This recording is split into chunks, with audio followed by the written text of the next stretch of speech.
Good morning students. Okay, now we will continue with the numericals based on dimensional formula. जो भी application आपने पढ़ा है उसके बेसिस पे अब हम सॉल्व करेंगे कुछ न्यूमेरिकल्स. तो हम फर्स्ट देखते हैं, करेक्टनेस चेक करनी है. ठीक है, चेक करेक्टनेस ऑफ फॉर्मूला. ठीक है, तो एक आपको फॉर्मूला दिया है. यहाँ पे क्या फॉर्मूला दिया है उससे आपको मतलब नहीं है सही है या गलत है, अपना दिमाग नहीं लगाना है. To be very clear, formula क्या मेंशन है उस पे अपना दिमाग अलग से नहीं लगाना है. क्वेश्चन जो कह रहे हैं हमें सिर्फ वही करना है. ठीक, हमें करेक्टनेस चेक करनी है तो हम दोनों साइड चेक करके LHS एंड RHS उसको बता देंगे कि क्लियर है, करेक्ट है या नहीं है. ओके, तो इस क्वेश्चन में आपको दिया है FS equals to half mv² minus half mu². ठीक, F आपको पता है फोर्स, S पता है डिस्प्लेसमेंट, हाफ mv² m मास, v velocity, u initial velocity. ठीक है, इसको मान लो टर्म 1. आपको प्रीवियस लेक्चर में डिफाइन कर चुके हैं कैसे स्टार्ट करना है. टर्म 1 के लिए आपकी डायमेंशनल फॉर्मूला क्या हो जाएगा, तो फोर्स के लिए आपका होगा m1 L1 t-2 and for displacement L1 हो जाएगा.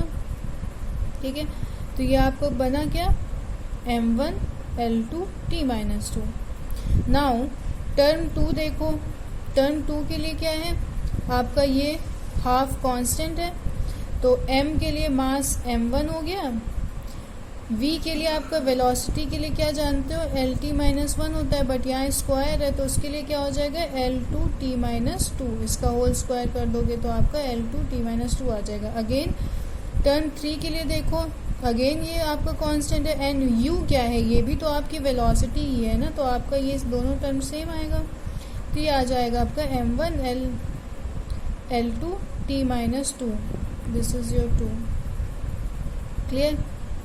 अब देखो आपका term 1, term 2 and term 3, all 3 of these are equal. It means ये इक्वेशन आपका क्या है, वैलिड है. ये जो फॉर्मूला आपका दिए गिवन है ये आपका वैलिड है, मतलब करेक्ट है. नेक्स्ट क्वेश्चन देखते हैं. नेक्स्ट क्वेश्चन है आपका जिसमें वेलोसिटी गिवन है v equals to a plus bt plus c upon d plus t. इसमें हमको क्या करना है, write the dimension of a b c. कुछ यहाँ से हम ट्रिक्स भी जानेंगे कि कैसे सॉल्व करना होता है. तो फिलहाल क्वेश्चन क्या है, वेलोसिटी गिवन है और उसमें डायमेंशनल फॉर्मूला निकालना है, डायमेंशंस निकालना है किसका, ए बी एंड सी का. नाउ सी, सबसे पहली चीज जिस ट्रिक की बात हम कर रहे हैं वो है क्या, इसको नोट डाउन कर लेना कि physical quantity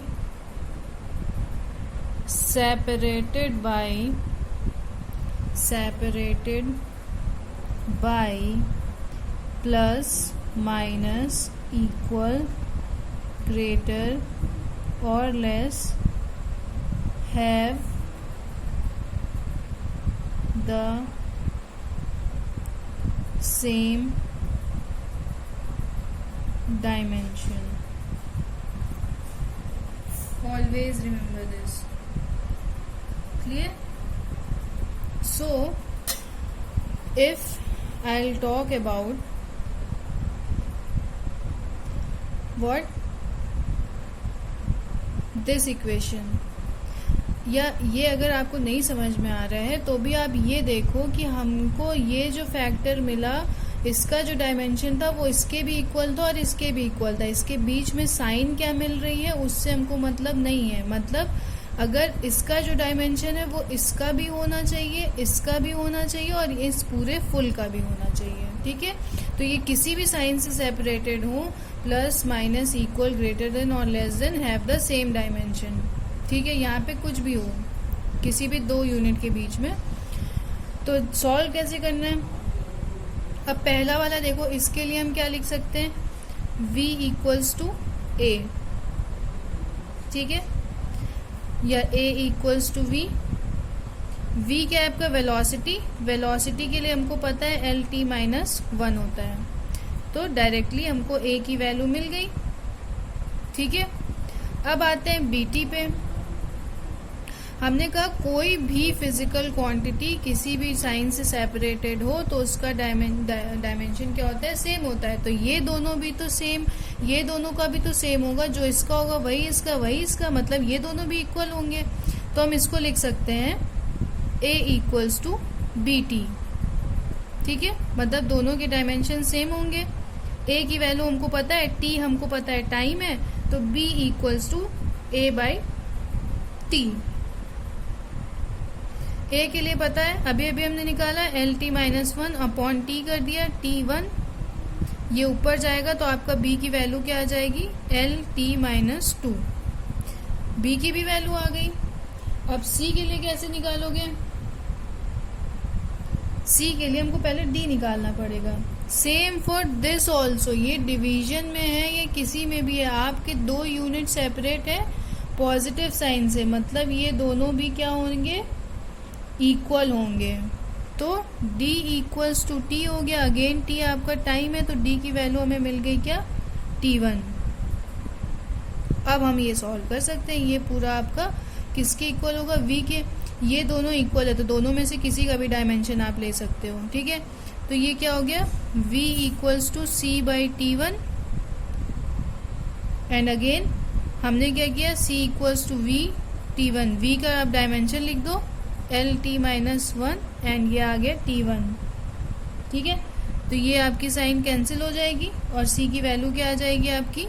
c equals to l1। Clear? Next question देखते हैं। Now we will see y equals to a sine omega t minus K X, ठीक। ये आपको एक इक्वेशन, एक फॉर्मूला गिवन है, इसमें फाइंड आउट क्या करना है? फाइंड करना है आपको dimension formula of omega and के, ठीक है। तो इस इक्वेशन के लिए सबसे पहली चीज जो आपको याद रखनी है, दैट इज कि किसी भी ट्रिग्नोमेट्री फंक्शन के लिए, whether it is sine, cos, tan, cot, anything, किसी के लिए भी, कॉस एक्स है, किसी के लिए भी आपका डायमेंशन नहीं होता है, कोई भी डायमेंशन इनके लिए नहीं होती है। दे आर डायमेंशनलेस बिकॉज उसमें थीटा आता है। इसका भी रीजन है, क्यों? हमने बोला उसमें क्या आता है? Theta, and we know that theta equals to, ये भी आप कहीं पर साइड में नोट करके डाल लेना, theta equals to arc by radius, ठीक है। एंड दोनों आपका क्या होता है? मीटर में होता है, तो ये आपका कैंसिल हो जाता है, इसलिए कभी भी आपका ट्रिग्नोमेट्रिक फंक्शन में कोई भी डायमेंशन नहीं होता है। क्लियर? तो ये आपका क्या, साइन के आगे का, किसी भी ट्रिग्नोमेट्रिक फंक्शन के आगे का जो भी मेंशन होगा, जैसे यहाँ पे omega T minus K x mention है, तो ये आपका क्या कंसिडर करेंगे? थीटा।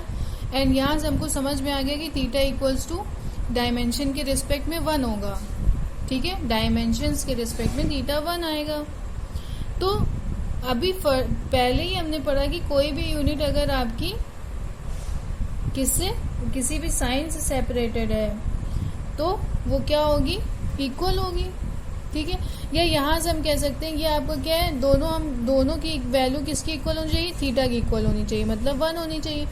तो omega T equals to 1 and on the other side K X equals to 1। अब t के लिए, टाइम के लिए हमको पता है t की पावर 1 इक्वल्स टू 1, एंड यहाँ पे x के लिए मतलब डिस्टेंस के लिए आपका लेंथ L1 इक्वल्स टू 1। ये इधर जाएगा तो आपका ओमेगा के लिए वैल्यू क्या आ जाएगी? t minus 1, and similarly k के लिए L इधर आ जाएगा तो आपकी वैल्यू क्या आ जाएगी? L माइनस 1, ठीक है, मतलब ये नीचे आया फिर ऊपर जाएगा तो L-1 हो जाएगा। दोनों की वैल्यू आ गई, हमको मिल गया आंसर कि डायमेंशनल फॉर्मूला बोला है, dimensional formula of omega and के निकालना था। ऑन द सेम क्वेश्चन कभी कभी आपको पूछ लेगा कि dimension formula of omega by के निकालो, देन व्हाट? सिंपल। अब आपने अलग अलग निकाल लिया है तो आपको कुछ भी पूछे, यहाँ पे ओमेगा बाई के का है तो ओमेगा के लिए आपको पता है t-1, के लिए आपको पता है L-1, ये ऊपर चला जाएगा तो L पॉजिटिव में हो जाएगा, t-1 आ जाएगा, तो ये आपका ओमेगा बाई के की वैल्यू हो गई। ठीक है, इनकेस अगर आपको ये पूछता है। क्लियर? अब कुछ क्वेश्चंस हैं जो आप इस वीडियो से नोट डाउन करोगे और मुझे आंसर ग्रुप में बताओगे। ये रहे आपके 4 क्वेश्चंस जो आपको सॉल्व करने हैं। फर्स्ट में आपको मेंशन है f equals to a√x plus bt square, where f force है, d distance and t time है। हमें फाइंड क्या करना है? Dimension of a as well as b। ठीक है। सेकेंड क्वेश्चन में p equals to b minus X square by 80 दिया है, जिसमें p पार है, t आपका टाइम है एंड x डिस्टेंस है। ये आपको मेंशन करने की जरूरत नहीं है, यहाँ पे मेंशन कर दिया है। ठीक है, इसमें भी मेंशन है। तो यहाँ पे आपको क्या निकालना है? Dimensions of a and b। Next question 3 है जहाँ पे y equals to a sine omega t cos kx दिया है, जहाँ पे t टाइम है, x डिस्टेंस, और हमें फाइंड आउट क्या करना है? ओमेगा एंड k की value dimension wise and omega by k also find करना है। फोर्थ क्वेश्चन है E equals to b minus X square by 80, जहाँ पे E एनर्जी है, अगेन x आपका डिस्टेंस एंड t आपका टाइम है। फाइंड क्या करना है? Dimension of a and b as well as a by b। ठीक है, a अपॉन b का भी फाइंड करना है। ये चारों क्वेश्चन के answer after watching video send in the group.